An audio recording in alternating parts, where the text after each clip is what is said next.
Everyone a very warm welcome you all. आज का जो हमारा टॉपिक है वो है motion, force, friction, laws of motion, circular motion. बहुत ही इंपॉर्टेंट 6 से लेकर 9 तक जितने भी इंपॉर्टेंट टॉपिक हैं इस वीडियो में कवर किए गए हैं। तो इस वीडियो में क्या क्या देखने वाले हैं, type of motion, terms related to Newton's laws of motion, friction क्या होता है, simple harmonic motion and some important questions. So देखते हैं मोशन क्या होता है। सो मोशन होता है change in position with respect to surrounding and time. Time के साथ change in position is called motion. Type of motion कितने होते हैं तो देखो जरा, 3 तरीके से मोशन होते हैं। एक रेटिलिनियर मोशन होता है, दूसरा सर्कुलर मोशन होता है, तीसरा ऑसिलेटरी मोशन होता है। रेटिलिनियर सीधा स्ट्रेट मोशन जब होता है तो उसे रेटिलिनियर कहते हैं। जब कोई पर्टिकुलर सर्कुलर पथ कवर करता है तो उसे सर्कुलर, जैसे क्लॉक हो गई आपकी तो उसे सर्कुलर मोशन कहेंगे। और जब टू एंड फर मोशन होता है इस तरीके से जैसे पेंडुलम करती है तो उसे हम ऑसिलेटरी मोशन कहते हैं। ये सिंपल से थोड़े से टॉपिक थे। अब ये टर्म्स जो है रिलेटेड टू मोशन ये देखते हैं। डिस्टेंस क्या होता है, तो किसी भी पथ का जो लेंथ होता है, जैसे ये है तो इसका जो लेंथ है इसे हम डिस्टेंस कहते हैं। ये स्केलर क्वांटिटी होती है, यानी इसमें सिर्फ मैग्नीट्यूड होता है, इसमें डायरेक्शन नहीं होता है।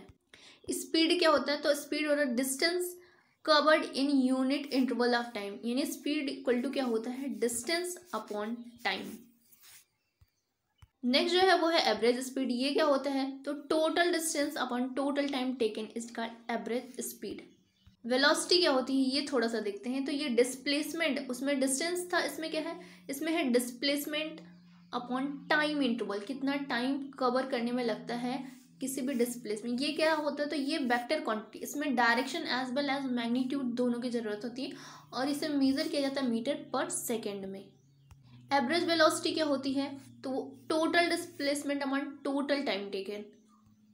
एक्सेलरेशन क्या होता है, तो acceleration rate of change of velocity of an object is called acceleration of motion, यानी कि रेट ऑफ कितना चेंज हो रहा है किसी भी वेलोसिटी में उसे हम एक्सेलरेशन कह देते हैं। जैसे फोर्स का जो फॉर्मूला है वो क्या है, फोर्स इक्वल टू होता है एक्सेलरेशन मास इनटू एक्सेलरेशन। ठीक है, तो यहाँ से भी आप देख सकते हो। नो क्लासिफिकेशन ऑफ मोशन, तो 2 तरीके से मोशन क्लासीफाई किया है, uniform motion, non uniform motion. जब स्ट्रेट लाइन में कांस्टेंट स्पीड से होता है, यानी कांस्टेंट स्पीड होनी चाहिए मेन चीज, तो उसे हम यूनिफॉर्म बोले। पर अगर वही स्ट्रेट लाइन में कोई चल रहा है पर कांस्टेंट स्पीड नहीं है तो उसे हम नॉन यूनिफॉर्म बोल देते हैं। ठीक है, speed of moving object along straight line but keep changing, it's called non uniform motion. Laws of motion क्या क्या है, तो पहला जो है फर्स्ट लॉ ऑफ मोशन, आप सभी को पता है ये इनर्शिया वाला है कि किसी बॉडी पे अगर फोर्स एग्जर्ट ना करे तो कंटिन्यू मूव करती है, अगर वो रेस्ट में है तो कंटिन्यू वो रेस्ट में ही रहती है जब तक उस पर कोई एक्सटर्नल फोर्स नहीं लगता, यानी लॉ ऑफ इनर्शिया का है ये। सेकेंड लॉ क्या था, सेकेंड लॉ में दिया गया था फोर्स का जो आपने फॉर्मूला पढ़ा, force equal to mass into acceleration. तो फोर्स का जो एसआई यूनिट होता है वो न्यूटन होता है मीटर पर सेकेंड स्क्वायर। यहीं से लीनियर मोमेंटम का भी कॉन्सेप्ट आता है जिसका फॉर्मूला होता है P equal to M B, mass into velocity. इसमें एक टर्म आता है कंजर्वेशन ऑफ मोमेंटम, जैसे कंजर्वेशन ऑफ एनर्जी होता है सेम उसी तरीके से होता है। इसमें क्या होता है कि आपको बताया जाता है कि मोमेंटम जो होता है, टोटल मोमेंटम हमेशा जो होता है वो कांस्टेंट होता है। ये रिवीजन वीडियो इसलिए मैं बहुत ज़्यादा डिटेल में नहीं कवर कर रही हूँ। थर्ड लॉ ऑफ मोशन क्या है, every action have equal and opposite reaction. जैसे कि रॉकेट जब लॉन्च होती है तो पीछे उतना ही फोर्स एक्सर्ट करती है जितना आगे बढ़ने के लिए वो करती है। ठीक है, अब देखेंगे जरा कि फ्रिक्शन क्या होता है। फ्रिक्शन क्या होता है, घर्षण। फ्रिक्शन क्या होता है, घर्षण। ये देखिए 3 तरीके से होता है। पहला जो होता है वो स्टैटिक, जब बिल्कुल ही स्टैटिक का मतलब होता है एकदम ही कांस्टेंट, कोई मूवमेंट नहीं होता, उसे हम स्टैटिक फ्रिक्शन बोलते हैं। यानी friction on the surface of one body to another but motion not start, motion start नहीं होता, उसे स्टैटिक बोलते हैं। दूसरा है लिमिटिंग फ्रिक्शन, इसमें मैक्सिमम वैल्यू ऑफ स्टैटिक, मतलब वो मैक्सिमम पॉइंट जहाँ से अगर थोड़ा सा उससे ज़्यादा फोर्स लग जाए तो मोशन यानी फ्रिक्शन के ऊपर मोशन स्टार्ट हो जाएगा। ठीक है, और तीसरा जो होता है जिसमें मोशन स्टार्ट हो चुका है उसे हम बोलते हैं काइनेटिक फ्रिक्शन। अब इसमें कौन कौन से होते हैं, तो 2 होते हैं। पहला जो है वो स्लाइडिंग फ्रिक्शन होता है, दूसरा जो होता है वो है रोलिंग फ्रिक्शन, जिसमें रोल करके चलते हैं ना। तो ये दो तरीके से होते हैं। एक चीज़ थोड़ा इम्पॉर्टेंट है, जो फ्लूइड में होता है फ्रिक्शन उसे हम विस्कोसिटी बोलते हैं। सो देखते हैं सर्कुलर मोशन के बारे में। सर्कुलर मोशन क्या होता है? तो पहले ही हमने देखा कि क्या होता है circular motion along in a circular पथ। जब किसी सर्कुलर पथ में मोशन होता है तो उसे हम सर्कुलर मोशन कह देते हैं। अब उसमें कुछ इंपॉर्टेंट टर्म्स हैं जो कि एंगुलर वेलोसिटी है, सेंट्रीपिटल एक्सेलेरेशन है एंड सेंट्रीफ्यूगल फोर्स है। ये देखेंगे थोड़ा सा।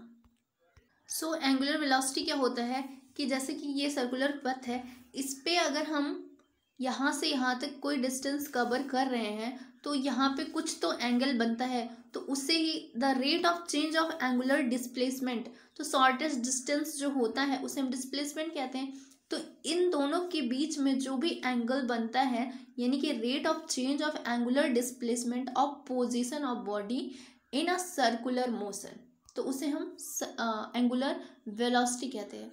इसकी एसआई यूनिट जो होती है वो रेडियन पर सेकेंड होती है। सर्कुलर सेंट्रीपिटल एक्सेलेरेशन क्या होता है, या सेंट्रीपिटल फोर्स भी कहते हैं। सेंट्रीपिटल क्या होता है, तो ये केंद्र की तरफ, यानी कुछ इस तरीके से केंद्र की तरफ लगने वाला जो फोर्स होता है उसे हम सेंट्रीपिटल फोर्स कहते हैं। It's act always along the radius toward the centre, centre की तरफ जब लगता है तो इसका एक फॉर्मूला है मास। अगर सेंट्रीपिटल एक्सेलेरेशन पूछा जाए तो mass into centripetal acceleration. Centrifugal force क्या होता है, तो देखिए ये स्यूडो फोर्स होता है, ऐसा कोई फोर्स होता नहीं, पर ये सेंट्रीपिटल फोर्स के अपोजिट में लगता है तो उसे हम सेंट्रीफ्यूगल फोर्स कहते हैं। जैसे आपने देखा होगा जब क्रीम निकालते हैं तो हम मिक्सर का यूज़ करते हैं या मथनी का यूज़ करते हैं, तो उसमें जो लगता है वो सेंट्रीफ्यूगल फोर्स लगता है। सो ये हो गया। अब देखेंगे इसमें क्वेश्चन कैसे पूछा गया था। Select the one which is different from other in manner it is applied. तो पहला है इलेक्ट्रोस्टैटिक फोर्स, दूसरा है फ्रिक्शनल फोर्स, तीसरा है ग्रेविटेशनल फोर्स, चौथा है मैग्नेटिक फोर्स। तो इसमें कॉन्टेक्ट एंड नॉन कॉन्टेक्ट वाला कॉन्सेप्ट लगेगा। अब आप पहचान लिए होगे कि ये जो है ये नॉन कॉन्टेक्ट है, ये भी नॉन कॉन्टेक्ट है, ये भी नॉन कॉन्टेक्ट, पर जो फ्रिक्शनल फोर्स होता है वो कैसा होता है, कॉन्टेक्ट होता है। इसमें देखते हैं कि rolling friction, static friction and sliding friction को इंक्रीजिंग ऑर्डर में लगाना है। तो सबसे ज़्यादा जिसका फोर्स होता है किसका होता है, तो ये होता है आपका स्टैटिक का, फिर स्लाइडिंग का, फिर रोलिंग का। होप आपको वीडियो अच्छी लगी होगी। Thank you for watching. अगर ऐसे ही आपको केमिस्ट्री एंड बायोलॉजी का भी चाहिए तो आप मुझे बता सकते हैं कमेंट में। Thank you for watching.